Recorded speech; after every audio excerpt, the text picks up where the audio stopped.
আজকে খুব সিঙ্গারা খেতে ইচ্ছে করছিল, তাই আর দেরি না করে অফিস থেকে ফিরেই আমি চটজলদি করে ঘরে বানিয়ে ফেলেছিলাম সিঙ্গারা।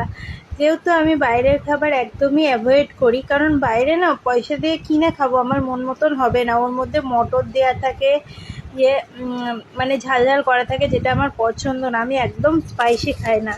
তো তার জন্যে সিঙ্গারাটা বানানোর জন্যে প্রথমে ময়দাটাকে ময়াম দিয়ে রেখেছিলাম আধা ঘন্টা, তারপরে মেখেও আমি ওই আধা ঘন্টা মতন রেখেছিলাম। একটু শক্ত করে মাখবে, তাহলে জিনিসটা ভালো হবে, মুচমুচে হবে। আর হচ্ছে এটা অনেকে কালো জিরে ফোড়ন দেয়, মানে ময়দার মধ্যে কালো জিরে দেয়, তো আমি দিইনি। যেহেতু আমি হচ্ছে একটু দোকানের স্টাইলে বানাবো, তাই আর কালো জিরে দিইনি। তো আর এই সিঙ্গারাটা ভেজেছি একদম কমানো আছে, তাহলে ভালো লাগবে। চারিদিকে কালারটা খুব সুন্দর আসে, যেহেতু আমি বাড়িতেও বানাচ্ছি দোকানের মতন করে, তাই সেরকম কালারটা আনার জন্যেই এরকম করে ভেজেছি। আর এই যে সিঙ্গারা বানিয়ে খেয়ে দিয়ে একটু ঘুরতে বেরিয়েছিলাম, একাই গেছিলাম। রুমের থেকে প্রায় আধা ঘন্টা দূরে একটা সুন্দর জায়গা আছে, যেখানে সবাই রাত্রিবেলা এসে গল্প